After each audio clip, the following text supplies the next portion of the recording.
जितने भी क्वेश्चन हम पढ़ेंगे ना, सारे हमारी बुक से लिए गए हैं और बुक का लिंक नीचे दे रखा है। एप्लीकेशन डाउनलोड करके आप बुक में एनरोल हो सकते हो और सभी क्वेश्चन को सोल्व कर सकते हो। जितने भी क्वेश्चन आज करेंगे वो सारे नहीं है, हमारी बुक के कुछ क्वेश्चंस हैं। अगर आप अपनी प्रैक्टिस को बेहतरीन करना चाहते हो ना, तो बुक के सभी क्वेश्चन को सोल्व कीजिए, उससे आपकी प्रैक्टिस बेहतरीन होगी। देखिए, थोड़ा समय थोड़ा कम है, इसलिए कुछ कंटेंट मैं आपको रिकॉर्डेड फॉर्म में दे रहा हूँ और मैंने इसका पूरा एनालिसिस किया है कि आपके सिलेबस के आधार पे, इसलिए दे रहा हूँ। इसमें काफ़ी क्वेश्चंस मैंने ऐड भी किए हैं। ठीक है, मान लो मैंने कि कुछ बेसिक क्वेश्चंस पे पहले ही वीडियो ले रखी थी, तो वो तो है ही, लेकिन मुझे पता है कि इसमें कुछ कुछ कंटेंट और ऐड करने हैं, तो मैंने और क्वेश्चन वीडियो बना के ऐड किए हैं।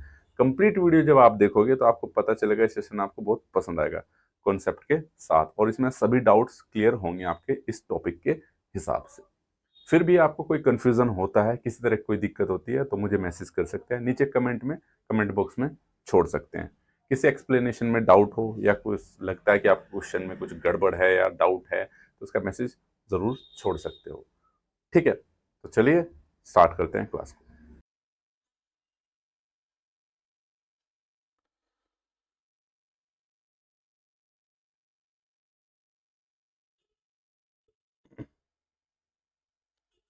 Hello hello hello hello. तो चलिए भाई, सभी बच्चों को नमस्कार और स्वागत करते हैं आपका अपने इस चैनल पर एक बार फिर से। तो चीज़ें सही से दिखाई दे रही है? Hello hello hello hello. एक बार साउंड वाउंड चेक कर लूँ मैं।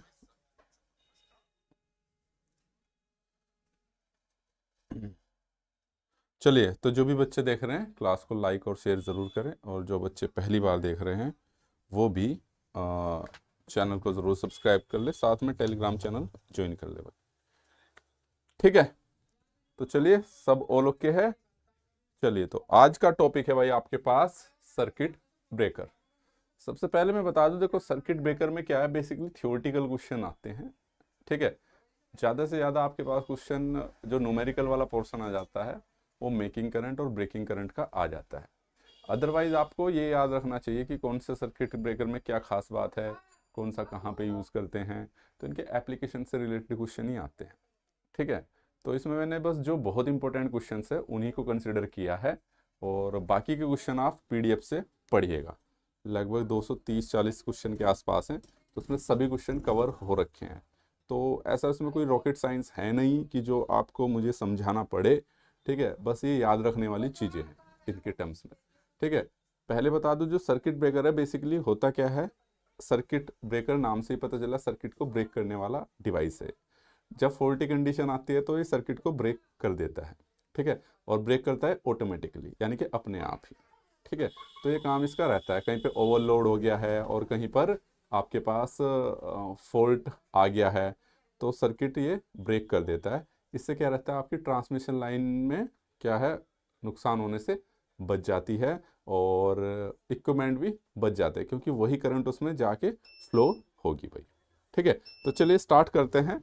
बाकी की सारी चीज़ें हम डिस्कस करते चलें क्वेश्चन के हिसाब से, फटाफट से आप जवाब देते रहना भाई। तो इलेक्ट्रिकल सर्किट में सर रिले का मुख्य कार्य क्या है, तो रिले का काम है कि भाई मैसेज देना एक तरीके से किसको, सर्किट ब्रेकर को, कि हाँ भाई कोई फॉल्टी कंडीशन आई है और इसमें करंट बहुत ज़्यादा फ्लो हो रही है, तो सर्किट को ब्रेक कर दो। तो बेसिकली इसके हिसाब से है कंट्रोल द सर्किट, सर्किट को कंट्रोल करना इसका कार्य होता है। ठीक है, अब आ जाते हैं आपके पास जो इलेक्ट्रोमैग्नेटिक रिले का संचालन का सिद्धांत क्या है। तो जो इलेक्ट्रोमैग्नेटिक रिले होती है, सिंपल सी बात है, यानी कि उसमें करंट पास होती है, मैग्नेट बनता है। वो मैग्नेट का काम रहता है स्विच को ऑन या ऑफ करना, कहीं पे पकड़ना होता है, कहीं पे छोड़ना होता है। ये सारी चीज़ें किसके ऊपर निर्भर करती है, हमने कैसा अरेंजमेंट कर रखा है, वही काम आपके पास रिले का होता है। तो बेसिकली किस पे रहता है, इलेक्ट्रोमैग्नेटिक इंडक्शन पर आधारित रहता है रिले का संचालन। ठीक है, नेक्स्ट उस पे आते हैं आपके पास solid state relay. Solid state relay का मतलब है जो सॉलिड उससे बनाई गई हो, जैसे कि आपके पास सेमीकंडक्टर्स वगैरह मटेरियल से बनाई जाती है। इसका मुख्य लाभ क्या होता है, आपके पास लोअर कॉस्ट या नो मूविंग पार्ट या हायर करंट कैपेसिटी या सिंपल डिजाइन। तो इसमें कोई भी मूविंग पार्ट आपका नहीं होता है, तो ऑप्शन हो जाएगा बी, इसमें कोई भी मूविंग पार्ट नहीं होता है। ठीक है, सारा खेल स्विचिंग के जरिए चलता है, तो इसमें स्विचिंग पर आधारित रहती है आपके पास। चलिए नेक्स्ट क्वेश्चन पे आते हैं आपके पास। ऑयल सर्किट ब्रेकर में का संचालन क्या है, सिद्धांत क्या है? कि भाई आपके पास ऑयल सर्किट ब्रेकर में ना सिद्धांत क्या है, एयर का कंप्रेशन करता है या आर्क को बुझाता है या फिर मैग्नेटिक रिपल्सन करता है या थर्मल एक्सपेंशन करता है ऑयल सर्किट ब्रेकर? चलिए भाई जवाब दीजिए इसका। तो मैं बता दूं, देखो भाई सिंपल सी बात है, ऑयल जो सर्किट ब्रेकर है उसमें क्या रहता है आपके पास, जब दो कॉन्टैक्ट ओपन होते हैं, ये दो कॉन्टैक्ट है, जब ये यहाँ से अलग होंगे तो इनके बीच में क्या बन जाती है, आर्क बन जाती है। क्या? आर्क। आपने देखा भी होगा जब हमारे घरों में जो स्विचेस होते हैं, आपने अंधेरे में स्विच को ऑन ऑफ किया होगा, वहां पे चिंगारी देखी होगी। तो बेसिकली चिंगारी का मतलब क्या है, जब आप स्विच को ऑन या ऑफ कर रहे हैं तो उस दौरान स्पार्किंग होती है आपके पास। अब देखो आपके घर में 220 वोल्ट है, इमेजिन करो 33 केवी पे, 132 केवी पे, 765 केवी पे कितनी बड़ी आर्क पैदा होती होगी। ठीक है, तो वो आर्क डैमेज ना कर दे, आग ना लगा दे, ठीक है, उस चीज को बचाने के लिए हम बीच में क्या है, ऑयल का यूज करते हैं, दो पॉइंटर। कहने का मतलब जब दो कॉन्टैक्ट ऑयल में ओपन होते हैं तो ऑयल सर्किट ब्रेकर है, एयर में होते हैं तो एयर सर्किट ब्रेकर है। ठीक है, जब ओपन हो रहे हैं एयर का ब्लास्ट कर दिया है तो एयर ब्लास्ट सर्किट ब्रेकर है, जब वैक्यूम में ओपन हो रहे हैं तो वैक्यूम सर्किट ब्रेकर है, और जब वही दो कॉन्टैक्ट आपके पास SF6 में ओपन हो रहे हैं तो SF6 सर्किट ब्रेकर है। तो इनकी खास बात आ जाती है, ठीक है, और इनसे रिलेटेड कुछ टर्म्स पूछ लेता है। ठीक है, तो इसमें भी क्या है, आर्क को बुझाने का काम करता है, ऑयल में आर्क को बुझाने का कार्य करता है भैया। वैक्यूम सर्किट ब्रेकर का क्या लाभ है भाई, बताओ इसमें लाभ क्या है आपके पास? इसमें इसका साइज बड़ा होता है, या स्लो ऑपरेशन रहता है, या आपके पास हाई कॉस्ट रहता है, या लो मेंटेनेंस रहता है? चलिए बताइए जो बच्चा देख रहा है। ठीक है, कोई कंफ्यूजन हो तो कमेंट में पूछ लेना भाई आप। ओके, चलिए बताइए इस वाले का जवाब। दिखाई दे रहा है नीचे स्लाइड नंबर दिखाई दे रहा है आप लोग?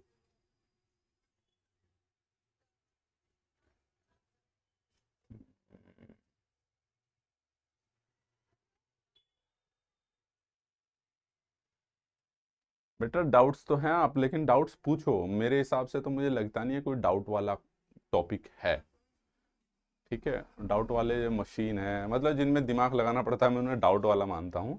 बट ये मोटा मोटा है, अगर फिर भी आपको कोई कन्फ्यूजन है तो आप अपने क्वेश्चंस रेडी रखें और उसमें पूछे, कमेंट्स के जरिए पूछे, किसी भी चीज़ के जरिए पूछ सकते हैं आप। ओके, तो अपने डाउट्स रखा करो तैयार करके। ठीक है, और कोई कॉम्प्लिकेटेड टॉपिक है आपको लगता है, टफ वाला टॉपिक लगता है अगर आपके पास, तो कमेंट कर दिया करो सर कि इस पे ले लो सेशन। अगर जिस पे मुझे ज़्यादा कमेंट दिखेंगे मैं डेफिनेटली उस पर ले लूँगा सेशन ना, और फिर मैं चेक भी करता हूँ कि वो कितना पड़ा है यूट्यूब वगैरह पर। ओके, ठीक है। तो इसने पूछा है कि लाभ क्या है। लाभ जो रहता है इसका, मेंटेनेंस लो रहती है, कम मेंटेनेंस रहती है। वैक्यूम ही तो, वैक्यूम का मतलब खाली जगह जहाँ पे कुछ है ही नहीं, तो मेंटेनेंस क्या ही होनी उसकी। ठीक है, ऑयल में तो ऑयल चेंज करो, ऑयल की दिक्कत आ गई है, ठीक है, SF6 में SF6 चेंज करो। ठीक है, एयर में एयर का प्रेशर रिलीज हो गया तो वो करो। ठीक है, तो वैक्यूम में इतना वो ज़्यादा नहीं रहता है। सर्किट ब्रेकर में ट्रिप कोयल का उद्देश्य बताओ। तो भाई ट्रिप कोयल का काम क्या है सर्किट ब्रेकर में? तो एक ही काम है, यानी कि सर्किट को ट्रिप कराना। यानी कि ट्रिप करने का मतलब है, अच्छा कोई फॉल्टी कंडीशन आई है यार, इसे ट्रिप कर दो, हटा दो, यानी कि रिमूव कर दो। ठीक है, एक तरीके से सेपरेट करना भी हो गया। Increase the voltage, open the circuit, cool the system, generate the current. तो सर्किट ब्रेकर को खोलना ही आपके पास ट्रिप कोयल का काम है। तो सर्किट ब्रेकर में ट्रिप कोयल रहती है जिसका काम ही ये रहता है कि हम सर्किट को ओपन कर सकें। चलो भाई, ये क्वेश्चन बहुत बार आया है, SF6 सर्किट ब्रेकर का मुख्य अनुप्रयोग क्या है? तो सबसे ज्यादा यूज होने वाला हाई वोल्टेज पे जो यूज होता है वो SF6 ही होता है, और बहुत ज्यादा क्वेश्चन आता भी है आपके पास। ठीक है, SF6 आपके पास, ठीक है, SF6 के बारे में पॉइंट पूछ लेता है। ठीक है, चलिए अच्छा, तो ये रहता है आपके पास हाई वोल्टेज सिस्टम में होता है। इसके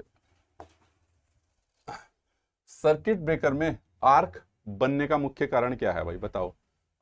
हाई टेम्परेचर है, या फिर कॉन्टैक्ट सेपरेशन है, या लो वोल्टेज है, मैग्नेटिक फील्ड है?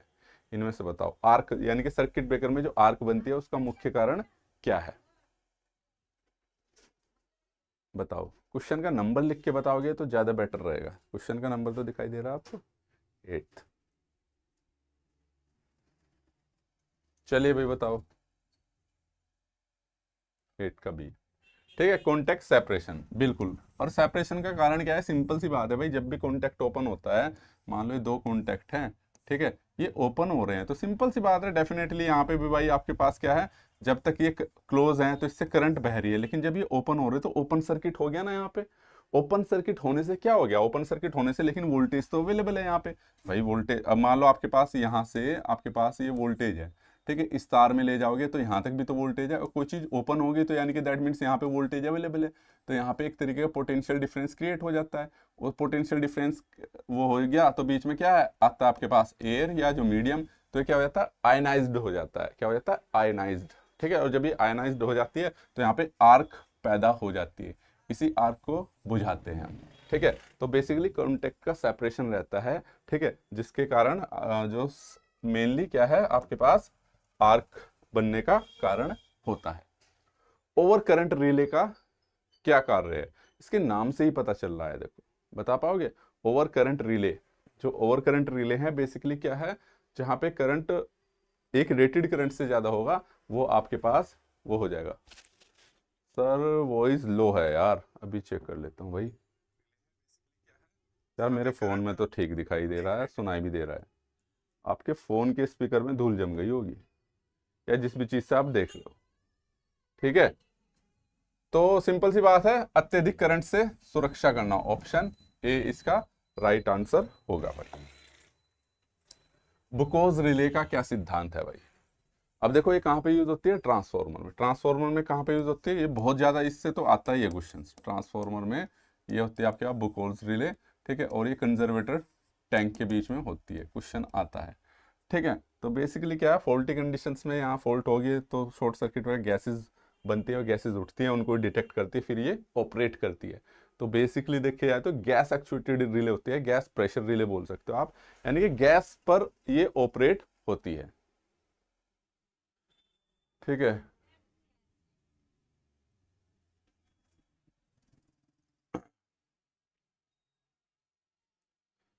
चलिए ये हो गया आपके पास भाई, यानी कि गैस ऑपरेटेड रिले। देखो जो आपके पास मैं बता दूं जो सर्किट, क्या सर्किट ब्रेकर के एप्लीकेशंस बता दीजिए वोल्टेज रेंज में, कंफ्यूजन है। देखो ये सारी चीजें मैंने थ्योरी लेक्चर में बता रखी है, अलग अलग वोल्टेज पे अलग अलग यूज होते हैं, लेकिन एप्लीकेशंस के ऊपर डिपेंड करता है। ठीक है, जैसे नॉर्मली तौर पे हमारे पास लो वोल्टेज के लिए एयर सर्किट ब्रेकर यूज करते हैं, लेकिन वहीं पर और जो हाई वोल्टेज है और वहां पर हम कौन सा SF6 यूज करते हैं ज्यादातर। ठीक है, लेकिन अगर हम बात करें ट्रेन ऑपरेटेड उसकी, यानी कि जो ट्रैक्शन में यूज करते हैं, वहां पे एयर सर्किट ब्रेकर यूज किए जाते हैं। ठीक है, अधिक वोल्टेज पर भी, तो उसके पीछे बहुत सारी वो हैं, क्या बोलते हैं, फैक्टर, कि कौन सी एप्लीकेशन कहाँ पे यूज हो रही है। तो इसके लिए एक काम करूंगा मैं, अभी तो मैंने वो टेबल बनाई नहीं, ठीक है, क्योंकि यार ये मैंने बताया ये 14 फैक्चुअली डाटा होता है। ठीक है, तो मैंने बता रखा जो फैक्चुअली डाटा होता है, इसको इतने पे ऑपरेट करते हैं, इसको इतने पे ऑपरेट करते हैं, इसको इतने पे, और यहाँ कंडीशन में तो थोड़ा दिमाग से उतर जाता है, तो मैं नहीं चाहता उसमें एक बार सब वोल्टेज रेंज बता दीजिए। ठीक है, तो मैं अगली क्लास में बता दूंगा, इस चीज़ को मैं ध्यान में रखूंगा। ओके, हालांकि मैंने जो MCQs है उसमें बता रखा है सारी चीज़ें कि कौन सा किसके लिए यूज़ होता है। तो एक क्लास और ले लेंगे इसी आधार पे, कोई दिक्कत नहीं है, बना के मैं डाल दूंगा वीडियो। ठीक है, जैसे एक वीडियो मैंने केवल फेज और न्यूट्रल पे ही डाल ली थी सिर्फ। ठीक है, तो चलिए आ जाते हैं उस पर। ठीक है, फिर उसमें मैं ये बता दूंगा कि कौन सी वोल्टेज रेंज में कहाँ पे यूज होता है ना। एप्लीकेशंस के ऊपर भी तो डिपेंड है ना कि कहाँ पे यूज कर रहे हो आप सर्किट ब्रेकर का।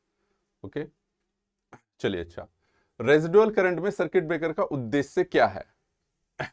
तो जो है रेजिडुअल RCCB, यानी कि बेसिकली सिंपल सी बात है, ये कहाँ पे यूज करते हैं, अर्थ लीकेज प्रोटेक्शन में। अर्थ लीकेज का मतलब है जहां पर आपके पास अर्थ का लीकेज हो रहा हो, वहां पे इसका प्रयोग किया जाता है भाई।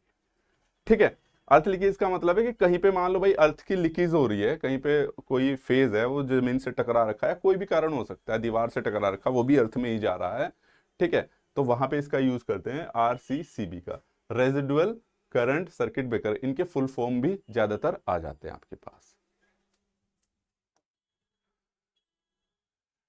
ठीक है। सॉलिड स्टेट रिले का संचालन सिद्धांत क्या है? तो आपको पता सॉलिड स्टेट रिले यानी कि जो सेमीकंडक्टर से बनता है, स्विचिंग वाला होगा इसमें, सेमीकंडक्टर स्विचिंग, तो ये दे रखा ऑप्शन बी इसका हो जाएगा। ठीक है, ठीक है, ओके, हाँ ओके, मैंने पॉइंट नोट कर लिया है। अगली उसमें मैं बता दूंगा, या तो अगली क्लास में बता दूंगा, एक वीडियो बना दूंगा उस पर आधारित, ताकि आपको कंफ्यूजन हो ही ना बिल्कुल भी। ठीक है, उसमें सारे वन लाइनर क्वेश्चंस भी डाल दूंगा कि जो ज्यादातर आते हैं। ठीक है, फिर भी अच्छी प्रैक्टिस के लिए आप एमसीक्यूज जरूर कीजिएगा। चलिए, रिवर्स पावर रिले, देखो हर तरह की रिले बनी हुई है यार। अब बात वही ना, देखो फेज डिफरेंशियल रिले, फेज अलग है, फेज करंट डिफरेंशियल रिले जिसमें करंट अलग है, वोल्टेज डिफरेंशियल रिले वोल्टेज के डिफरेंस को बताती है, पावर उल्टी दिशा में फ्लो हो रही उसके लिए रिले बनी, हर तरीके के लिए रिले बनी है। ठीक है, फ्रीक्वेंसी ज़्यादा होगी उसके लिए रिले है। तो हर चीज़ के लिए बेसिकली स्विचिंग बने हुए हैं कि कहीं पे भी कोई भी चीज़ ज़्यादा हो तो उसे डिटेक्ट करे और बता सके। ठीक है, तो बहुत सारी चीज़ें नाम से ही पता चल जाती है।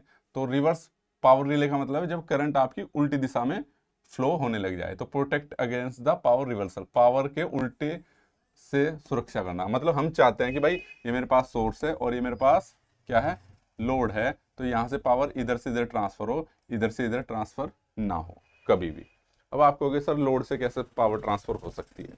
ठीक है, बहुत सारे अरेंजमेंट हो सकते हैं। मान लेते हैं कि भाई ये आपके पास इसमें पावर इस लोड पे एक जगह से नहीं आ रही, दूसरे सोर्स से भी आ रही है, S2 से भी, है ना, इंटरकनेक्टेड है, तो वहां पे ऐसा हो सकता है ना। तो भाई यहाँ पे मैं नहीं चाहता पावर इस वाले सोर्स को जाए इस वाले सोर्स से। ठीक है, या ये कहाँ कहाँ पे होते हैं आपके पास, मान लो आपके पास एक ऑल्टरनेटर है ये, ठीक है, दूसरा ऑल्टरनेटर है ये। ठीक है, अब मान लो किसी वजह से इसमें यहाँ पे 200 वोल्ट है, ये भी 200 वोल्ट दे रहा है, और यहाँ पे लोड लगा हुआ तो करंट जा रही है, किसी वजह से इसकी वोल्टेज कम होगी 190, तो इसके बीच में पोटेंशियल डिफरेंस क्रिएट हो जाएगा, तो करंट ये लेना स्टार्ट कर देगा। तो यहाँ पे क्या लगाते हैं हम, इसी प्रकार से रिवर्स पावर रिले लगाते हैं, ताकि आपकी जो पावर है उल्टी दिशा में ना फ्लो हो। ठीक है, ये बोल रहे हैं सुधांशु सिंह, थोड़ा आराम से बताए। आज ही थोड़ा मैं मतलब जल्दी में बता रहा हूँ मैं। ठीक है, आराम से बताता हूँ, जिस दिन आराम से बता रहा होता हूँ ना मैं, उस दिन बच्चे बोलते हैं सर जल्दी जल्दी बता दो। चलो खैर ठीक है। स्नेबर सर्किट, आपको पता है स्नेबर सर्किट हम पावर इलेक्ट्रॉनिक्स में पढ़ते हैं, आपने पढ़ा होगा स्नेबर सर्किट, उसके अक्रॉस लगाया जाता है किसके, SCR के, है ना।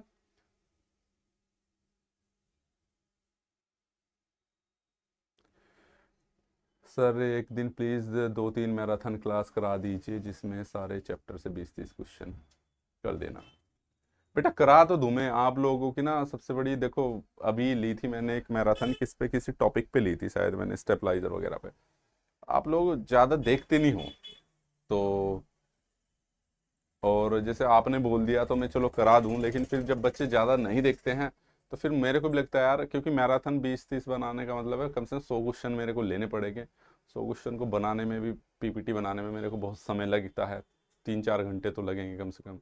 ठीक है, फिर 3-4 घंटे यहाँ खड़े भी रहना पड़ेगा आप लोगों को बताने के लिए। उसमें कोई प्रॉब्लम नहीं है, लेकिन उसमें थोड़ा साथ चाहिए होता है आप लोगों का। तो जब वो नहीं मिल पाता तो फिर ऐसे ही लगता है फिर मेरे को ना, यही कि ना कमेंट आ रहे होते हैं ना कुछ, नोटिफिकेशन नहीं आती है। तो आपने नोटिफिकेशन ऑन नहीं कर रखी होगी, नोटिफिकेशन, ऑल नोटिफिकेशन ऑन कर लो यूट्यूब पे, तब आ जाएगी। चलिए, तो बच्चे जवाब दे रहे हैं सी। स्नेबर सर्किट का काम होता है आपके पास ट्रांजिएंट जो होते हैं उनको सप्रेस करना।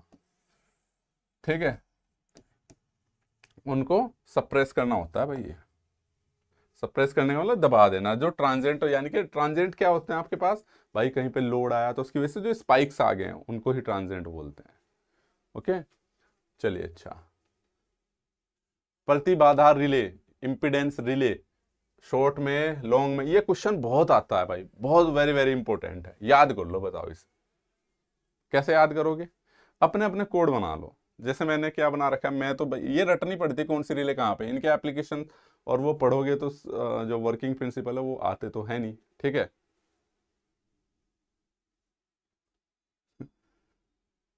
चलो अच्छा, अच्छे भी वो आएंगे। ठीक है, एक मैराथन लेता हूँ मैं, ठीक है, और कुछ दिन में, 2-3 दिन में तैयार करके एक मैराथन लेता हूँ। उसमें 2 मैराथन लूंगा एक्चुअल में, एक में आधे वो करा देंगे कंटेंट जो आपके सिलेबस का, एक में और दूसरे में आधे। ठीक है, 2 या 3 देखूंगा, मैं पूरा प्लानिंग करूंगा कि किसमें आपके सारे वो चीज़ें कवर हो जाए, तो उसमें मेंशन कर दूंगा मैं क्या क्या टॉपिक उस मैराथन में ले रहे हैं। ठीक है, चलो एक बच्चे ने बोला है बी। देखो यार याद रख लेना, एक होता है शॉर्ट, एक होता है मीडियम, फिर आता है क्या, एसएमएल। ठीक है, शॉर्ट, मीडियम और लॉन्ग, 3 तरह की ट्रांसमिशन लाइन होती है। ठीक है, तो बस इनको ये तो पता, ऊपर से हम नीचे की तरफ आ रहे, शॉर्ट, मीडियम और लॉन्ग। इसको याद कर लेना, रिम। याद करने के अपने अपने तरीके, कुछ भी बोल दो आप भाई, अपना नाम बता दो, संजू, मोहन, लाल। ठीक है, कुछ भी बोल दो आप।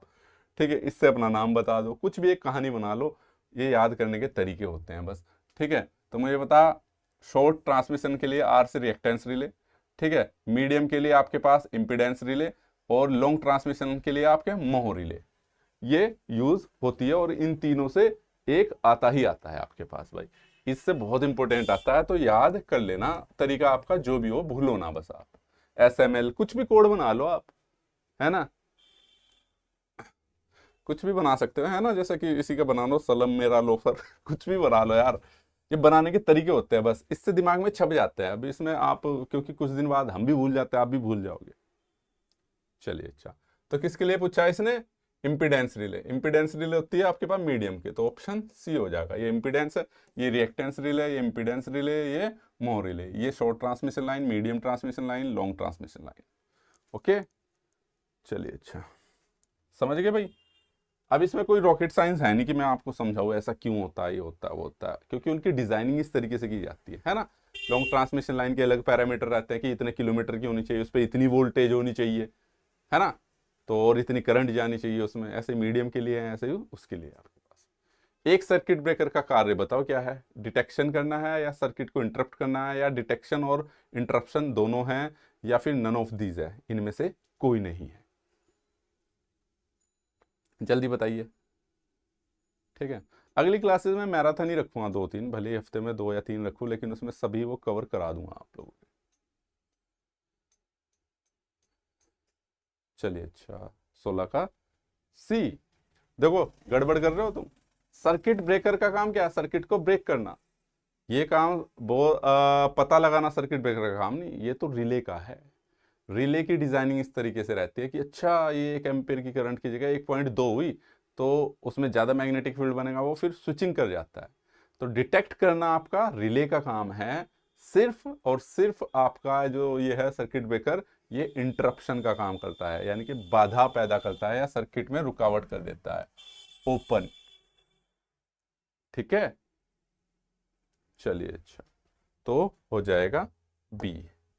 नेक्स्ट क्वेश्चन पे है आइसोलेटर। ये भी बहुत बार क्वेश्चन आता है, आइसोलेटर किस अवस्था में कार्य करता है, लोड कंडीशन में, फॉल्ट कंडीशन में, या नो लोड कंडीशन में।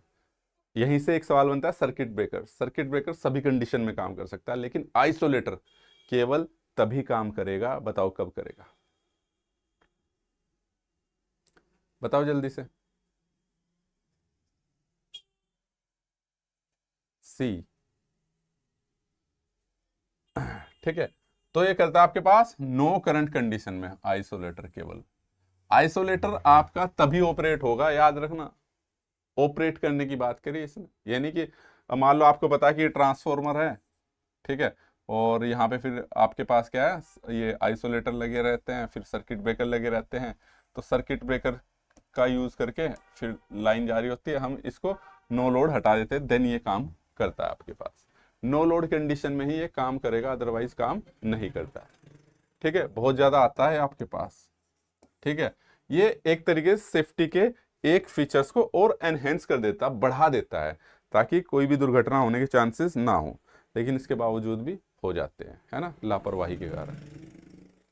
चलिए अच्छा, आपको तो पता ही है कितनी खतरनाक होती है इलेक्ट्रिक, एक सर्किट ब्रेकर के तहत खुलने में सक्षम है। सर्किट ब्रेकर बताओ किस में सक्षम है, वो तो नो लोड पे था, ये बताओ। No load condition, load condition, fault condition, या ऑल ऑफ अबोव, या सभी के सभी, बताइए भाई, जल्दी बताइए।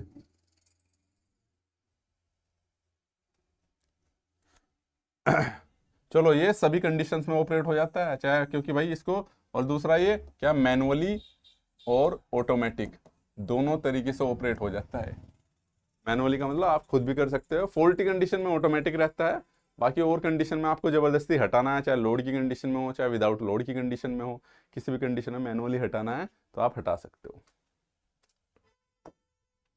चलिए अच्छा भाई, इसकी क्षमता, सर्किट ब्रेकर की टूटने की क्षमता बताओ किसमें होती है, केवी में होती है, किलोवाट में होते हैं, एमवी में होती है, केवीएआर में होती है, बताओ, ये बड़ा अच्छा सवाल है। बताइए बताइए जल्दी से।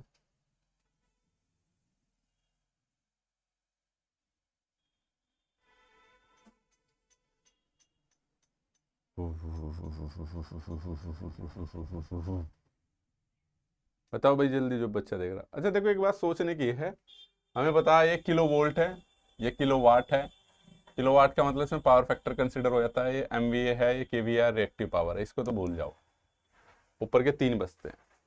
अगर मैं इस वाली उसकी बात करूं तो बेसिकली इसका फुल फॉर्म देखा है तो मेगा वोल्ट और एम्पियर है।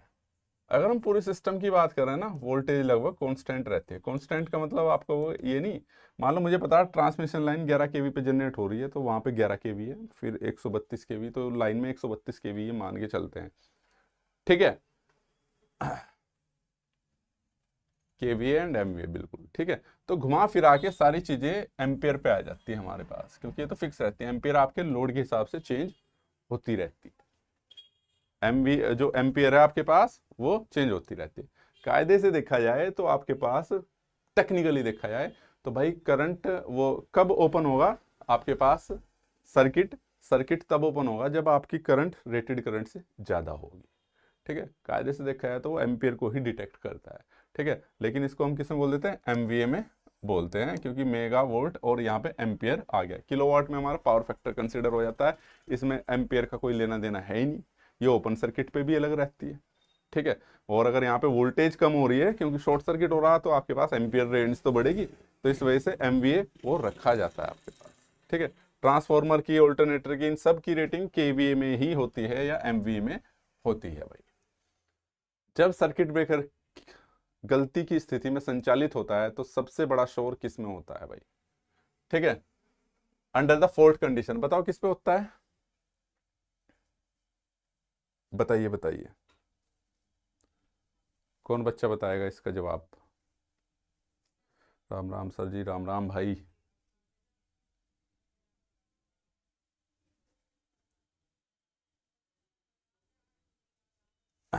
चलो बताओ, कौन सा वो सबसे ज्यादा आवाज करता है, ग्रेटेस्ट नॉइज। नाम में ही पता चल जाएगा वैसे आपको, एक ने बच्चे ने 20 का, एयर ब्लास्ट सर्किट ब्रेकर सबसे आवाज करता है, एयर की ब्लास्टिंग होती है, उसी से आप आर्क को बुझाते हैं, ठीक है। Lightning arrester use transmission line, lightning arrester फिर में देख लो, मैं बता दूं पहले तो कहाँ होता है। देखो ये ट्रांसफॉर्मर है भाई, ट्रांसफॉर्मर से मान लो 3 तार जा रहे हैं और 3 आ रहे हैं, पावर ऐसे आ रही होगी, इधर से पावर आ रही होगी, इधर जा रही होगी, ठीक है। तो लाइटनिंग अरेस्टर कहाँ लगा रहता है, यहाँ पे, ऐसे तीनों फेज में ना, ट्रांसफॉर्मर के पास एल, ठीक है। तीसरे वाले पे यहाँ पे, ये सब एल लगे रहते हैं, ऐसे इधर लगे रहेंगे आपके पास, देख लेना ये,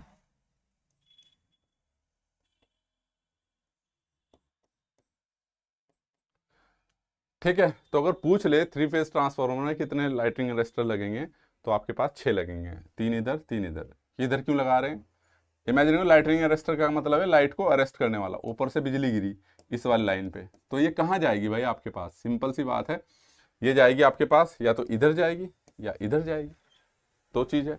लेकिन ये क्या है आपके पास, यहाँ पे लाइटनिंग अरेस्टर है, जैसे इस पे करंट एक लेवल से ज्यादा होती है, ठीक है, तो ये शॉर्ट सर्किट की तरह काम करता है, सारी की सारी करंट ये इधर ले लेता है, तो इससे क्या होता है, ट्रांसफॉर्मर आपका बच जाता है। ऐसा भी वो लाइट इधर गिर जाए तो इधर ये बचा लेंगे, तो ये मेरा ये ट्रांसफॉर्मर बच जाता है, ये कि जो कि करोड़ों की कीमत में होता है, बहुत महंगा डिवाइस होता है, तो इसे बचाने के लिए हम लाइटनिंग अरेस्टर का काम करते हैं। दूसरा इसमें दे रखा है कि आपके पास क्या है, ट्रांसमिशन वो है, क्या बोलते हैं, क्या बोलते हैं, लाइन भी दे रखा है तो लाइन को भी बचाता है। इमेजिन करो ये फेल हो जाए, मान लो लाइट नहीं है, तो मैंने यहाँ बता दी इतने पास तो गिरते नहीं, लाइट वहीं पे रहता है, ज़्यादातर लाइटें यहाँ गिरते हैं, क्योंकि ये तो उसमें हो जाता है, गलत हो गया है थोड़ा सा, क्योंकि ये सारा सिस्टम तो आपके पास सब स्टेशन पे नीचे की तरफ आ जाता है। लाइट की टेंडेंसी रहती है कि ऊपर की जगह पे गिरना, तो टावर के ऊपर यहाँ पे उस पर गिर सकती है इसमें।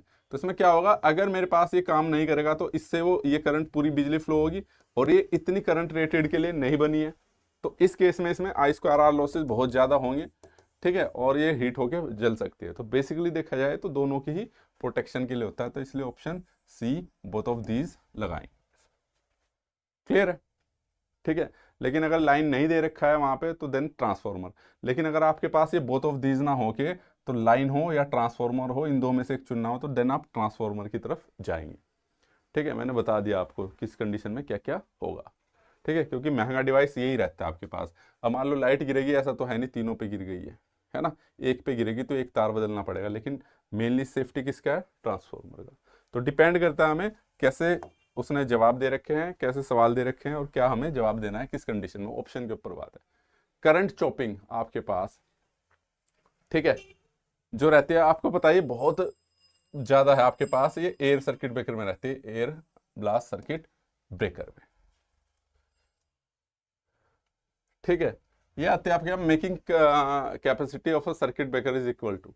इसमें बड़े बच्चे बहुत कंफ्यूज रहते हैं कि मेकिंग कैपेसिटी, ठीक है, सर्किट ब्रेकर की वो क्या रहती है, ब्रेकिंग कैपेसिटी से ज्यादा। इसका ऑप्शन रहता है आपके पास ए 2.55 इक्वल टू आपके पास रहता है ब्रेकिंग कैपेसिटी। तो बच्चों के दिमाग में आता है कि सर ब्रेकिंग कैपेसिटी तो ज्यादा होनी चाहिए तभी तो ब्रेक होगा, है ना, किसकी, सर्किट ब्रेकर की। ये फॉर्मूला रहता है 2.55। तो मैं बता दूं इन चीजों में, एक सेकंड, एक कॉल आ रही है।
ठीक। ठीक। हम्म ठीक है भाई। तो मैं बता दूं इसमें ब्रेकिंग जो रहता है आपके पास, तो देखो दो चीजें रहती हैं, ये दो कॉन्टैक्ट हैं, जब ये ब्रेक होंगे तो सिंपल सी बात है, यहाँ पे देखो ब्रेक हो रहे, तो ब्रेक होने पे इनका रेजिस्टेंस बढ़ेगा, ठीक है, बढ़ेगा। कंडीशन देखो क्या हो रही है कि ओपन हो रहे, ब्रेक हो रहा है, तो यानी कि करंट आपकी ब्रेक कम होती जाएगी। लेकिन जब मैं मेकिंग की बात करूंगा, करंट आपके पास क्या है, मेकिंग में करंट के साथ वाले फीचर ऐड होते जाएंगे, यानी कि जिससे करंट बढ़ती है। तो दो कॉन्टैक्ट दूर से पास आ रहे, तो यानी कि उनका रेजिस्टेंस कम होता जा रहा है, तो बढ़ती जा रही। तो इसलिए जो आपके पास मेकिंग कैपेसिटी है, मेकिंग बनाते टाइम करंट आपकी ज़्यादा फ्लो होती है, ठीक है, कंपेयर टू ब्रेकिंग के। आई बात समझ में?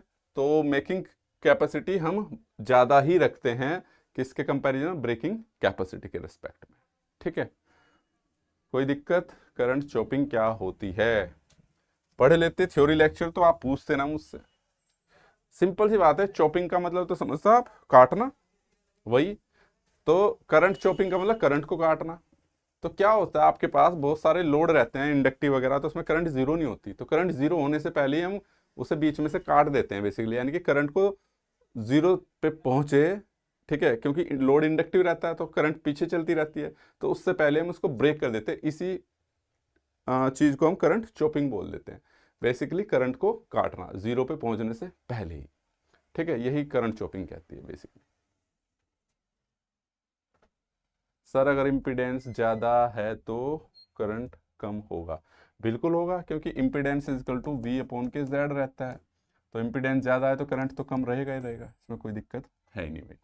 तो क्लियर है, ये इसका फॉर्मूला रहता है, इस पर न्यूमेरिकल भी आता है भाई, और न्यूमेरिकल मैंने एमसीक्यू में डाल रखे हैं। ठीक है, फिर किसी को कोई दिक्कत? चलिए अच्छा, लाइटनिंग अरेस्टर यूजुअली लोकेटेड किसके बराबर में लगाते हैं आप? ठीक है, ट्रांसफॉर्मर, अभी बताया था बना के आपको। ठीक है, क्यों लगाते हैं ये आपको आज लेकर आए हैं हम आपके लिए मज़ेदार टॉपिक। मज़ेदार तो क्या है, कह रहे होंगे सर ये तो पहले ही पढ़ रखा हमने। नहीं, पहले नहीं पढ़ा होगा इस तरीके से। ठीक है, जिसमें मैं बोल देता हूँ कि मज़ेदार रहने वाला है तो सेशन मज़ेदार रहने वाला है। आप ये जब पूरी वीडियो देखोगे तभी पता चलेगा। ठीक है, तो जैसे कल डिस्कशन हो रहा था वोल्टेज को लेके, उस टाइप के मैंने सवाल डाले हैं और इस चीज़ को मैं एक ही सेशन में ख़त्म कर रहा था, बट मुझे लगा वाकई बच्चों को कन्फ्यूज़न है, तो इसलिए मैं दूसरा सेशन भी लेके आऊँ। तो जहाँ पर मुझे ज़रूरत लगेगी कि हाँ वाकई बच्चों को इन चीज़ों को लेके कन्फ्यूज़न है, थोड़ा रटने में समझने में, तो उसके लिए मैं दूसरा क्या तीसरा चौथा जितने की ज़रूरत पड़ेगी उतने सेशन लेके आऊँगा। भले इसको हम एमसीक्यू के थ्रू कर रहे हैं, मैं साउंड चेक कर लो एक बार। ठीक है, तो इसमें हमने न्यूमेरिकल पोर्शन रखा है और वोल्टेज के आधार पर साथ में मैंने काफ़ी अपडेटेड चीज़ भी इसमें डाली है। अपडेटेड का मतलब हो गया कि भाई अरे यार रुक जाओ गणपति बाबा। अच्छा हाँ, क्या कह रहा था यार, मेरे दिमाग से आउट हो गया। हाँ, नई चीज़ें का मतलब है काफ़ी सारी अपडेट्स, क्योंकि हम जो सर्किट ब्रेकर में पढ़ रहे हैं ना, सर्किट ब्रेकर क्या काफ़ी सारे नॉर्म्स और रूल रेगुलेशन ऐसे हैं जिसको हम 50 साल या 60 साल पुरानी चीज़ों को टेक्नोलॉजी के साथ पढ़ रहे हैं। और ये बड़ा दुर्भाग्य है भारत का भी कि एजुकेशन सिस्टम में इन चीज़ों की अपडेट नहीं हुई है। ठीक है, बच्चा खुद से ही कर ले तो ठीक है, अदरवाइज़ कोई बदलने की ज़रूरत नहीं। एडिशन पे एडिशन बदले जाते हैं बट उनमें कोई चेंजेस इतने ज़्यादा होते नहीं हैं। खैर छोड़िए, इन सब चीज़ों को छोड़ के हम आज आपके साथ नया कंटेंट और नई अपडेट लाया हूँ मैं आप लोगों के लिए। जब वीडियो को पूरा देखेंगे तो आपको पता चल जाएगा। ठीक है भाई, तो चलिए जो भी बच्चे देख रहे हैं सवालों के जवाब देना स्टार्ट कीजिए। क्लास थोड़ी जल्दी ले रहा हूँ मैं, ठीक है, क्योंकि शाम को भाई जाना है कहीं, है ना। शाम को काम यार ज़्यादा रहती ही है ना, वो वाला मत समझना तुम। चलो अच्छा, तो चले जवाब देना स्टार्ट करते हैं भाई सवालों का। इसने पूछा कि देखो जो आपके पास सर्किट ब्रेकर होता है घरेलू में कौन सा यूज़ होता है, तो घरेलू में तो आप एमसीबी यूज़ करते हो, सिंपल सी बात है, वो भी सर्किट ब्रेकर ही होता है। ठीक है, ऐसा नहीं कि सर्किट ब्रेकर नाम सुनते एक्चुअल में दिमाग में आता है अच्छा बड़ा स्विच होगा, तो जो घरों में यूज़ होता है उसको भी हम सर्किट ब्रेकर ही बोलते हैं। तो ये रहता है आपके पास मिनिएचर सर्किट ब्रेकर एमसीबी। ठीक है, चलिए तो अगले पे चलते हैं, धीरे धीरे आपके ये बढ़ते चले जाएंगे। अब देखो वोल्टेज के आधार पे कल क्वेश्चन भी किया था एक बच्चे ने, ठीक है, तो मैंने आज पूरी टेबल डाल ली है उसमें ताकि आप भूलोगे भी। ठीक है, और ये चीज़ सर्च करते करते मुझे भी नई चीज़ पता चली है। ठीक है, क्योंकि नई चीज़ें ज़्यादातर इंटरनेट पे रहती हैं, पुरानी चीज़ें किताबों में ही हैं और किताबें पुरानी हैं, अपडेट नहीं हुई हैं, तो इसका ड्रॉबैक भी है और बच्चे के दिमाग में कन्फ्यूज़न भी बहुत ज़्यादा रहता है। ठीक है, तो एजुकेशन में अपडेट होना बहुत ज़रूरी है, हर चीज़ में अपडेट होना बहुत ज़रूरी है कायदे से। तो वैक्यूम सर्किट ब्रेकर किस वोल्टेज रेंज में रहता है भाई? ठीक है, तो जो आपके पास लो के लिए होते हैं वो एयर सर्किट ब्रेकर रहते हैं, फिर उसके बाद वैक्यूम आते हैं, फिर आपके पास ऑयल, और फिर आपके पास आ जाते हैं आपके पास SF6। टेक्निकली देखा जाए तो आजकल दो ही टाइप के सर्किट ब्रेकर यूज हो रहे हैं, वैक्यूम और SF6। ऑयल में भी ड्रॉबैक था, मेंटेनेंस थोड़ा टफ था, और दूसरा उसमें आग लगने का खतरा रहता था। आग लगने का खतरा क्या, उसमें कार्बन उत्सर्जन थोड़ा ज़्यादा रहता था। ठीक है, एयर ब्लास्ट में नॉइज़ वगैरह ज़्यादा होते थे, तो इनको रिप्लेस कर दिया गया है ज़्यादातर वैक्यूम और SF6 के ज़रिए। ठीक है, तो अगर मैं सर्किट ब्रेकर की बात करूं, वैक्यूम का रहता है 1 kV से 33 kV के बीच में हम वैक्यूम सर्किट ब्रेकर का यूज़ करते हैं। यार जो बच्चे देख रहे हैं वो नहीं दे रहे हैं, जवाब नहीं दे रहे हो। देखो ये मैंने टेबल ही बनाई है और ये टेबल मैंने अपडेटेड वर्जन में बनाई है, मतलब ना। ठीक है, तो इसमें क्या है बेसिकली आप देख पाते हो, इसमें सारी चीज़ें दे रखी है, इसमें एप्लीकेशन भी दे रखा है। ये आपके सारे एप्लीकेशन को लेके और वोल्टेज रेटिंग को लेके सारे कन्फ्यूज़न दूर कर देगी। थोड़ा समय लगेगा इस पर, थोड़ा क्या, जैसे ये ब्रेकर है, ये किसके लिए सबसे अच्छा है और इनकी लिमिटेशंस क्या है, इन पर हम चर्चा करेंगे भाई। तो जैसे मिनिएचर है, आप अपने घर में यूज़ करते हैं एमसीबी, हाई वोल्टेज हैंडल नहीं कर सकती, इसलिए इसका यूज़ नहीं करते हम बड़े स्टेशंस में, आपके घरों में यूज़ करते हैं, 230 वोल्ट आती है बस। क्लियर है। एसीबी का मतलब है एयर सर्किट ब्रेकर, ठीक है, एयर सर्किट ब्रेकर, ये पूरा समझ लेना आप, ठीक है। ये एलटी यानी कि लो टेंशन पैनल में क्या आता है, जो आपके पास 1000 वोल्ट से नीचे रहती है या 1 केवी से नीचे, ठीक है। 25 केवी के लिए बहुत ज़्यादा अनसेफ रह जाता है, क्योंकि एयर की जो है आपके पास एयर आयनाइज हो जाती है जल्दी से, डाइलेक्ट्रिक स्ट्रेंथ इतनी अच्छी नहीं रहती है, तो इसलिए इसको हम एलटी पैनल में या लो वोल्टेज में या लो टेंशन में इसका यूज करते हैं, एयर सर्किट ब्रेकर का। ठीक है भाई, याद रखना एयर सर्किट ब्रेकर और एयर ब्लास्ट सर्किट ब्रेकर दोनों अलग है। आगे हमने एमसीक्यू ले रखे हैं, उन पे चीजों का पता चल जाएगा क्यों अलग है। ठीक है, तो ये खाली आपके पास एमसीक्यू की नहीं, थ्योरी की क्लास भी मोटी मोटी हो जाएगी, इतना भी पढ़ोगे तो थ्योरी भी पढ़ने की जरूरत नहीं है। ओसीबी, ठीक है, यानी कि ये ओसीबी का मतलब oil circuit breaker. Old MV, ये ओल्ड एमवी में यूज होता था। ओल्ड एमवी का मतलब है, एमवी का मतलब है मीडियम वोल्टेज, ठीक है, मीडियम वोल्टेज। लेकिन क्या था इसमें, और फिर इसमें फायर का रिस्क रहता था। ये अब यूज नहीं रहते, इनको मैंने बताया जैसे कि अभी थोड़ी देर पहले रिप्लेस कर दिया गया है, किसके जरिए, आपके पास इनको रिप्लेस कर दिया गया है वैक्यूम सर्किट ब्रेकर के, ऐसे ही एयर ब्लास्ट को भी कर दिया गया है। फिर जो वैक्यूम सर्किट ब्रेकर है, ये है वैक्यूम, ठीक है, सीबी समझ लेना, 33 केवी के लिए है। ये एक्स्ट्रा हाई वोल्टेज में इसकी लिमिटेशन है, ठीक है, यानी कि आप इसको 33 केवी तक यूज करते हैं, एक्स्ट्रा में थोड़ी लिमिटेशन है। वो लिमिटेशन क्या है, आपको यार टेक्निकली बहुत जटिलताएं आएंगी, कठिन होगा, ठीक है, हाई वोल्टेज के लिए डिजाइनिंग के लिए बहुत टफ पड़ जाता है। SF6 ये सबसे ज़्यादा यूज़ होने वाला है आपके पास हाई वोल्टेज में या ट्रांसमिशन में, 400 केवी या इस पे 765 पे भी जाएं तो भी यही यूज़ होता है। लेकिन इसकी कॉस्ट क्या होती है, ये इसकी लिमिटेशन है थोड़ी हाई रहती है, क्योंकि ये एयर से थोड़ी अच्छी डाइलेक्ट्रिक स्ट्रेंथ देता है, ठीक है। HSCB का मतलब high speed circuit breaker. DC में करंट आपके पास क्या जीरो नहीं पहुंचती है, इसलिए हम क्या है इस वाले उसका यूज करते हैं, ठीक है। एसी के लिए नेसेसरी है, तो हाई स्पीड सर्किट ब्रेकर का यूज करते हैं हम डीसी के केस में। तो उम्मीद करता हूं यहां से आपके कॉन्सेप्ट क्लियर हुए होंगे, वोल्टेज रेटिंग के आधार पे miniature circuit breaker, air circuit breaker, oil circuit breaker, vacuum circuit breaker, SF6 circuit breaker.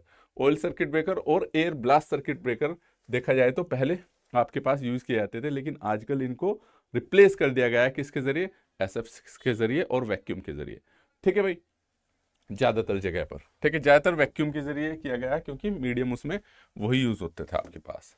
चलिए अब आ जाते हैं वापस, तो आप सारा MCQ कर दोगे, उम्मीद करता हूँ कल जिस टॉपिक पे हम बात कर रहे थे कल क्लास में, वो आज कंफ्यूजन दूर हो गए होंगे, ठीक है। ये देखो कितने कम बच्चे देख रहे हैं, इतनी इंपॉर्टेंट न्यूज़ बोल रहा हूँ मैं, इंफॉर्मेशन को भी। चलिए खैर बाद में देख लेना यार, मुझे लगता है कि मैंने ही थोड़ा 1 घंटा पहले स्टार्ट कर दिया है आज सेशन। हाई वोल्टेज के लिए SF6 सर्किट ब्रेकर क्यों पसंद किया जाता है, ठीक है भाई। तो भाई हाई वोल्टेज SF6 क्योंकि उसकी डाइलेक्ट्रिक स्ट्रेंथ बहुत अच्छी रहती है, तो हाई वोल्टेज के लिए, ठीक है, लगभग अगर एयर की रेस्पेक्ट में बात करें 2 से 3 गुना तक रहती है SF6 की, ठीक है। तो इसलिए इसको यूज करते हैं भाई, डाइलेक्ट्रिक का मतलब इसमें करंट इजिली पास नहीं होती है। चलिए नेक्स्ट क्वेश्चन पे आ जाते हैं। अब आया था air circuit breaker generally use, और मैंने ये सारे क्वेश्चंस ना नई बुक में, नई PDF में चैप्टर 43 के नाम से अपलोड किए हैं। हालांकि जो आपके पास स्विच गियर का चैप्टर, उसमें भी इसमें से कुछ क्वेश्चन मिल जाएंगे, लेकिन काफ़ी कॉन्सेप्ट वाले नए क्वेश्चन ऐड हुए हैं, तो लगभग की 60-65 क्वेश्चन है, इनको ज़रूर पढ़ लेना भाई, ठीक है। जिन्होंने बुक परचेज कर रखी है उनको तो मिल जाएंगे, ठीक है, और जिन्होंने नहीं किया वो कर सकता है एप्लीकेशन पर जाकर, बुक का लिंक नीचे दे रखा है सारी चीज़ों का। एयर सर्किट ब्रेकर सामान्यतः कहाँ पे उपयोग होता है भाई, मैंने अभी बताया था लो पैनल पे, यानी कि लो वोल्टेज पैनल या लो टेंशन पैनल भी आप बोल सकते हो। चलिए नेक्स्ट क्वेश्चन पे आ जाते हैं अब आपके पास, ये देखिए क्या कहता है भाई, क्या कह रहा है। ठीक है। High speed circuit breaker mainly use, तो मैंने भी बताया था डीसी ट्रैक्शन में या डीसी उसमें यूज करते हैं हम, क्योंकि यहाँ पर करंट क्या है आपके पास, करंट डीसी में बिल्कुल भी जीरो नहीं होती, इसलिए वहां पर high speed circuit breaker use किया जाता है कि फटाक से आप करंट को जीरो कर सके। चलिए नेक्स्ट उस पे आ जाते हैं। अब आपके पास 220 केवी की लाइन के लिए सबसे अच्छा उपयुक्त सर्किट ब्रेकर क्या होगा भाई? ठीक है, तो इसमें सबसे उपयुक्त क्या होगा? 220 केवी के लिए कौन सा था? हाई वोल्टेज है आपके पास, एक्स्ट्रा हाई वोल्टेज है, तो SF6 था आपके पास, SF6 रहेगा। ठीक है, चलिए नेक्स्ट क्वेश्चन पे आ जाते हैं। अब आपके पास फटाफट से करता हूं मैं, ठीक है, क्योंकि तुम लोग तो जवाब दे ही नहीं रहे, तो मैं अपनी ड्यूटी खत्म करूं और क्या।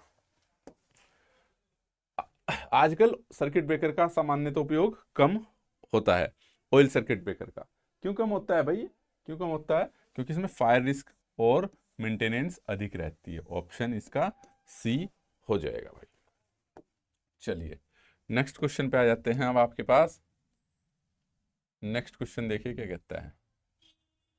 इसने पूछा है कि भाई 25 केवी के ट्रैक्शन सिस्टम में कौन सा सर्किट ब्रेकर यूज होता है? वैक्यूम, एमसीबी या एमसीसीबी? ये दो तो खत्म हो गए, बिल्कुल बचते हैं ये दो।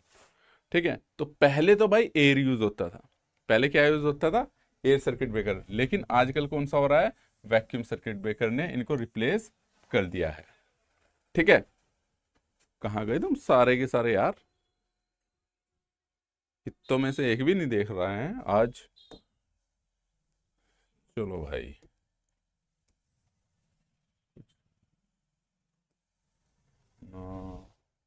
132 केवी के लिए एसीबी उपयुक्त क्यों नहीं है? ठीक है भाई, एसीबी का मतलब है एयर सर्किट ब्रेकर है, यहाँ पे एसीबी का मतलब है एयर सर्किट ब्रेकर। ज़्यादा महंगा है, बहुत ज़्यादा सेंसिटिव है, इनसफिशियंट इंसुलेशन स्ट्रेंथ है, स्मॉल साइज है। बताओ भाई, बताओगे क्या? तुम तो हो नहीं। चलो अच्छा, 132 केवी के लिए एयर सर्किट ब्रेकर इसलिए क्योंकि एयर की इंसुलेशन जो स्ट्रेंथ है बहुत कमज़ोर होती है। ठीक है, तो यहाँ पे कौन सा SF6 यूज़ करेंगे हम। चलिए अच्छा, नेक्स्ट क्वेश्चन पे आ जाते हैं। अब आपके पास 11 केवी, ठीक है, 11 केवी के लिए, 11 केवी के लिए, ठीक है, औद्योगिक फीडर के लिए कौन सा ब्रेकर यूज किया जाता है? तो अभी बताया था मैंने, 1 से 33 केवी के लिए कौन सा? वैक्यूम सर्किट ब्रेकर यूज करते हैं। तो ये तो 11 केवी तो वैक्यूम सर्किट ब्रेकर यूज करते हैं भाई। ठीक है, SF6 का द मेन एडवांटेज जो है आपके पास क्या है? SF6 का मुख्य लाभ क्या है भाई? ठीक है, तो कॉस्ट, सिंपल डिजाइन, ये तो है नहीं, नो मेंटेनेंस, तो हाई आर्क क्वेंचिंग एबिलिटी, यानी कि जो आर्क है उसे बुझाने की क्षमता बहुत अच्छी है उसकी, जल्दी बुझा देता है। नेक्स्ट क्वेश्चन पे आ जाते हैं। देखो क्या क्या 400 केवी के लिए सबसे उपयुक्त, तो अभी बताया था मैंने 400 केवी के लिए, उसमें भी 765 400 केवी कौन सा? SF6 यूज होता है, तो SF6 यूज होता है। ये क्वेश्चन बहुत बार आता है कि हाई वोल्टेज के लिए या वोल्टेज रेटिंग दे देगा आपके लिए। ठीक है, तो उम्मीद करता हूँ वोल्टेज की रेटिंग के आधार पे आपके कंफ्यूजन दूर हो गए होंगे भाई। चलो अच्छा, नेक्स्ट क्वेश्चन पे आते हैं। Vacuum circuit breaker is limited in extra high voltage because of extra high volt. अच्छा, एक्स्ट्रा हाई वोल्टेज में वैक्यूम सर्किट ब्रेकर लिमिट क्यों है? तो मैंने बताया था डिजाइन और इंसुलेशन लिमिटेशन के कारण कॉम्प्लिकेटेड पड़ते हैं। इंसुलेशन भी लिमिटेशन है वैक्यूम की भी। ठीक है, तो ऑप्शन नेक्स्ट पे आ जाते हैं। देखो एयर ब्लास्ट में, ये मैंने आंसर इसलिए लिख दिया ताकि आप लोगों को पता चल सके हमने बुक में एक्सप्लेनेशन कैसे दे रखा। ये सारे के सारे क्वेश्चंस भाई हमारी बुक में मिल जाएंगे आप लोगों को। ठीक है,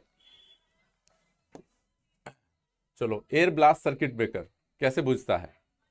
ठीक है, तो सिंपल सी एयर ब्लास्ट आर्क कैसे बुझाता है? एयर ब्लास्ट में तो ब्लास्ट करके एयर प्रेशर में, तो इसलिए यूज करना बंद कर दिया है आजकल एयर ब्लास्ट सर्किट ब्रेकर में। बता दूं, इसमें एक तो ब्लास्ट कर रहे हैं तो कंप्रेसर की जरूरत पड़ेगी, और जब कंप्रेसर की जरूरत पड़ेगी तो सिंपल सी बात है वो क्या हो जाएगा आपका? कॉस्टली बढ़ जाएगा। फिर जब ब्लास्ट होता है तो नॉइज भी होती है। तो देखो कैसे दे रखा हमने, air blast circuit breaker high pressure air से आर्क को कूल और स्ट्रेच करके एक्सटेंगाइज करता है, यानी कि बुझाता है। ठीक है भाई, बुझाना ही है, तो इतना तो आपको पता होगा। ठीक है, यह पुराने हाई वोल्टेज सिस्टम में उपयोग होता था। एयर ब्लास्ट सर्किट ब्रेकर का उपयोग सामान्यतः 132 से 400 केवी हाई वोल्टेज सिस्टम में किया जाता था, लेकिन आधुनिक प्रणाली ने इसे SF6 ने इसे रिप्लेस कर दिया है, यानी कि मॉडर्न उसमें बदल दिया गया है। ठीक है, चलिए अच्छा, नेक्स्ट पे आ जाते हैं क्वेश्चन पे। यदि रेटिंग पे आ जाते हैं, रेटिंग वाले पे ना। ठीक है, सारे क्वेश्चन करके देखना जिन बच्चों ने, ठीक है, एक सेकंड यार, एक, ठीक है भाई। देखो उसने बोला सिस्टम में फॉल्ट करंट ही 40 किलो एम्पीयर, यानी कि वो सिस्टम हमने 40 किलो एम्पीयर के लिए डिजाइन किया गया। ठीक है, सिस्टम की फॉल्ट करंट का मतलब है यानी कि 40 किलो एम्पीयर तक की करंट झेल लेगा वो। ठीक है, उसने बोला तो ब्रेकर की न्यूनतम ब्रेकिंग कैपेसिटी कितनी होनी चाहिए, इतने तक तो इजी काम करेगा। ठीक है, यही कर दी तो फिर तो अपने आप वो बंद ही हो जाना है। ठीक है, तो क्या होगा भाई, मोर देन 40 किलो एम्पियर से, मोर देन 40 किलो एम्पियर होनी चाहिए आपके पास उसकी कम से कम क्षमता। ठीक है, क्योंकि याद रखना सिस्टम की फॉल्ट करंट इतने हैं, फॉल्ट करंट का मतलब यानी कि सिस्टम में आपके पास 40 किलो एम्पियर तक वो झेल सकता है, आपको इस तरीके से डिजाइन किया गया है। चलिए अच्छा, ये तो निकाल लोगे 132। ठीक है, एक calculate the volt MV 132 kV system में, 1 किलो वोल्ट सिस्टम में शॉर्ट सर्किट करंट 10 केवीए है, तो एमवीए निकालिए। ठीक है, तो एमवीए का फॉर्मूला पता है आपको, √3 × V × I। याद रखना ये हमारे पास लाइन वोल्टेज √3 × 132 केवी, मेंशन नहीं है तो हम लाइन वोल्टेज मानते हैं, और इंटू इसने शॉर्ट सर्किट करंट भी दे दिया इसने 10 केवी। ठीक है, तो यार निकाल लो 10 केवी का मतलब हो गया आपके पास। ठीक है, इंटू 10 की पावर, ये भी केवी, किलो किलो 10 की पावर 6 वोल्ट कर दूं तो यानी कि बेसिकली ये एम ही हो जाएगा, 10 की पावर 6 मेगा। ठीक है, अब ये होता है आपके पास 1.732 इंटू 132 गुना 10, और ये हो गया 17.32 गुना 132 गुना 10 की घात 6 रह गया था आपके पास। ठीक है, सोल्व करोगे तो ये आ जाएगा आपके पास, करके देख लो यार, ये नहीं आएगा, ये नहीं आएगा, ये नहीं आएगा, ये आएगा बस। ठीक है, एम वी ए 10 की पावर 6 को या तो वी ए कर दो, अगर 6 हटाओगे तो एम वी ए कर दो, सिंपल सी बात है। तो ऑप्शन हो जाएगा आपके पास ये। कोई दिक्कत यहां तक, निकाल लोगे? चलिए अच्छा, चलो भाई अच्छा, कल भी कराया था वैसे मैंने ब्रेकिंग कैपेसिटी मेकिंग कैपेसिटी पे क्वेश्चन, इस पे आ जाते हैं हम। 10 MVA यानी कि इसने पावर दे दी है, और 11 kVA की ब्रेकिंग करंट ज्ञात कीजिए। बताओ भाई क्या होगी, कौन बच्चा बताएगा इसका? पावर दे दी, वोल्टेज दे दी, तो सिंपल सी बात है करंट आपको निकालनी पड़ेगी यार। अब ये निकाल दो, आपके पास पावर दे दी इसने 10 MVA। ठीक है, मुझे पता है कि देखो सिंपल सी बात है, MVA इजकल टू ये क्या रहता है आपके पास, V × I। सिंपल सी बात है, I is equal to MVA upon K √3, क्योंकि आप वो निकाल लोगे इसमें करंट। ठीक है, √3 और इंटू वी, यानी एम वी है आपके पास 10, यानी कि 10 की पावर 6, और अपॉन के 11 इंटू 10 की पावर 3 वोल्ट में कन्वर्ट कर रहा हूँ, इंटू √3 कर दो आप। ठीक है, तो 1.732, इससे तो हो जाएगा आपके पास, सिंपल सी बात है। क्या हो जाएगा ये इधर कर दूँ मैं, 10 × 10 की पावर 3 हो जाएगा, इससे जाएगी तो, या ऊपर 1000 कर दूँ, सिंपल सी बात है, 10,000 हो जाएगा, डिवाइड बाय नीचे 11 × 1.732, जो भी आएगा भाई, या तो एम्पियर में कर लो या किलो एम्पियर में कर लो, सिंपल सी बात है इसको। ठीक है, अब ये निकालना पड़ेगा मेरे को भी, कैलकुलेटर उठाऊँ क्या मैं, या आप ही कर लोगे इसे सोल्व?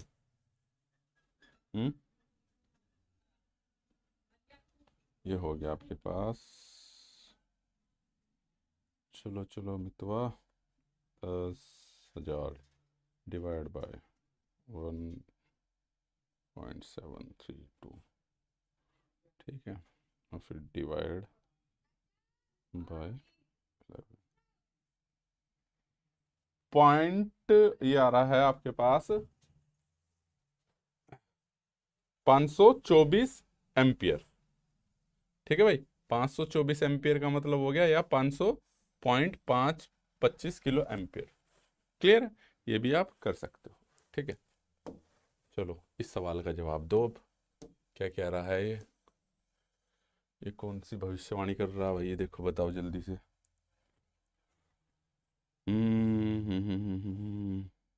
आज हो कहाँ तुम लोग?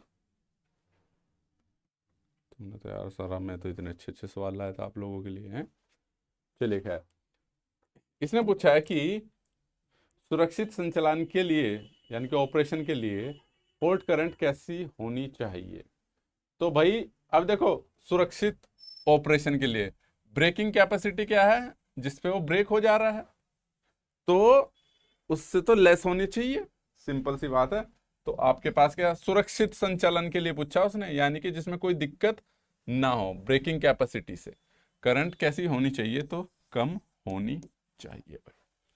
ठीक है, चलिए अच्छा, नेक्स्ट क्वेश्चन पे आ जाते हैं अब आपके पास। यदि ब्रेकिंग कैपेसिटी क्या है आपके पास, 25 किलो एम्पियर है, तो मेकिंग बता दो। तो मेकिंग मैंने बताया था कल 2.55 इंटू आई बी ब्रेकिंग कर दो, तो ये 2.5 ही मान लो मोटा मोटा यार। और ये भी कितना है, 25 25 25 625 62.5 के आसपास हो जाएगी। ठीक है, इससे आइडिया लग गया आपके पास, क्लियर है। चलिए हो गया भाई, नेक्स्ट पे आ जाते हैं क्वेश्चन पे हम जरा।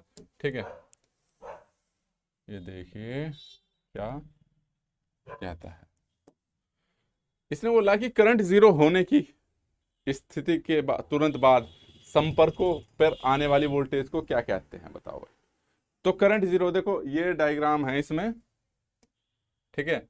ये देखो इस पे, ये क्या है आपने देख रखी इनकी वोल्टेज, ये सर्किट ब्रेकर की जो वेव फॉर्म है, ये सर्किट वोल्टेज है जो आ रही है, ठीक है। और ये जो जा रही है, ये इस प्रकार की ना, ये क्या है, ये आर्क वोल्टेज है, ठीक है भाई।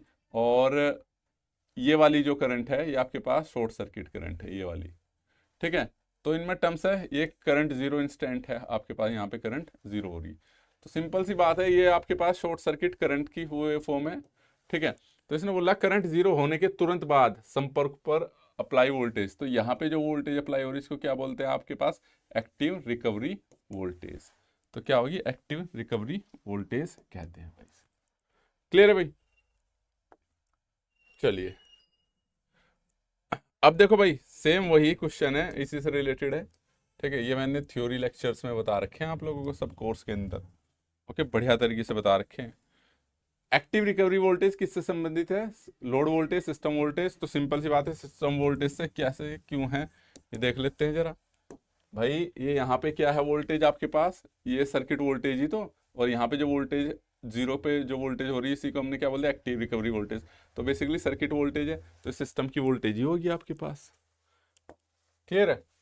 ये होगी सिस्टम की वोल्टेज। वीडियो पसंद आया हो तो चैनल को सब्सक्राइब और लाइक ज़रूर कीजिएगा, साथ में बेल आइकन को भी ऑन कर लीजिए ताकि ज़रूरी इन्फॉर्मेशन आपको मिलती रहे। मैं बता दूं कि जितने भी आपके लेक्चर है यूट्यूब पर, मान लो रेजिस्टेंस के 2 लेक्चर है, तो कंप्लीट लेक्चर आपको एप्लीकेशन पर मिलेंगे। इसी प्रकार से चाहे थ्योरम हो, चाहे एसी सर्किट हो, आगे जितने भी टॉपिक हम करेंगे या हो चुके हैं उनके कंप्लीट लेक्चर आपको एप्लीकेशन पर ही मिलेंगे। एप्लीकेशन पर सिर्फ लेक्चर ही नहीं, पीडीएफ हो गई आपके पास, ई बुक हो गई जो आपके एग्जाम से रिलेटेड है, ठीक है, वो सारी चीज़ें मिलेगी। साथ में काफ़ी कंटेंट फ्री भी है, जैसे कि आपके यूकेपीएससी का सॉल्यूशन है आपके पास, पीडीएफ की फॉर्म में, वो बिल्कुल फ्री ऑफ कॉस्ट है। और भी बहुत सारे एग्जाम के पेपर हैं जो धीरे धीरे अपलोड कर दिए जाएंगे, तो इसलिए एप्लीकेशन को ज़रूर डाउनलोड कर लीजिएगा, क्योंकि ज़्यादातर जो कंटेंट है आपको वहाँ पे एक सुटेबल फॉर्मेट में मिल जाता है। टेलीग्राम में क्या है, आपके पास खो जाता है, मान लो मैं डाल दूँ तो आज की पीडीएफ कहीं और खो गई, तो वहाँ पर हमेशा आपके पास अवेलेबल रहेगा। जब आपको ओल्ड पेपर देखने तो ओल्ड पेपर में जाके देख सकते हो, टेस्ट सीरीज देखनी टेस्ट सीरीज में, बुक देखनी बुक में, और वीडियो लेक्चर देखने तो वीडियो लेक्चर वाले कोर्स में जाके देख सकते हो। नीचे एप्लीकेशन का लिंक दे रखा है, तो आप उसको डाउनलोड कर लीजिए, साथ में टेलीग्राम चैनल को भी ज्वाइन कर लीजिए, और आप व्हाट्सएप ग्रुप पे भी ऐड हो सकते हो, ठीक है। तो कहने का मतलब है, ज़रूरी जानकारी आपको उन्हीं ग्रुप के माध्यम से दी जाएगी, और जितनी भी अपडेट होगी सब ग्रुप के माध्यम से दी जाएगी। इसलिए कंप्लीट कोर्स के लिए आप एप्लीकेशन पर जाकर एनरोल हो सकते हो।